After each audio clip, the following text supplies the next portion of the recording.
An initial counterargument to feeling replaceable might be to pursue the goal to become irreplaceable.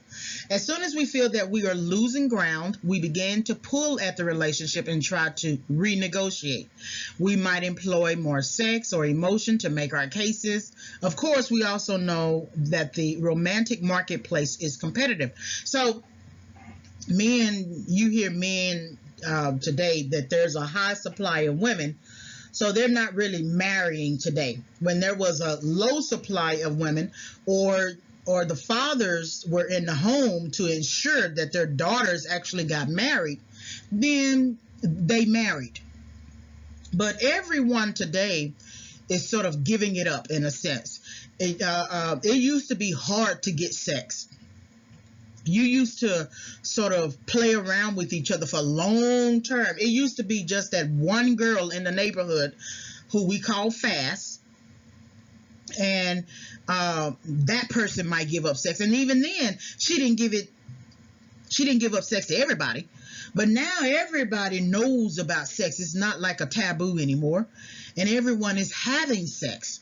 So if you try to become irreplaceable, it's almost a waste of time, because what you won't do, that partner will find another person to do. So you have to check the goal to become irreplaceable. Now, if you are in a marriage, I've never been married.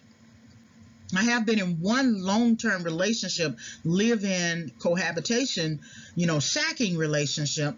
And with those types of relationships, and then plus marriage, it's not easy to get out.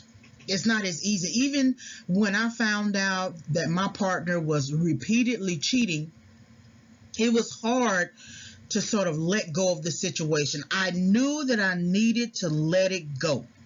I knew it in my mind and in my heart, in my body, everywhere, in my finances. However, it was just hard to let it go. But there came a time when I was fed up.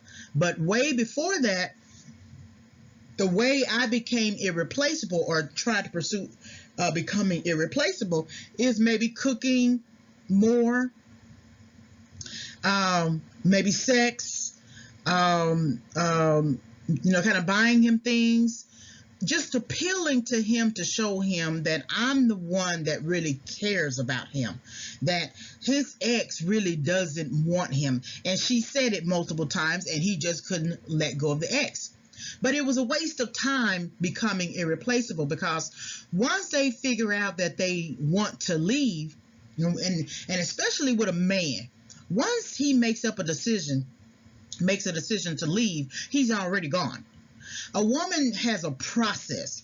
She might set a goal to leave, but it might take almost 2 years for her to actually exit the relationship. She's exited the relationship emotionally, mentally, and also in terms of her heart, but she hasn't quite physically exited the relationship.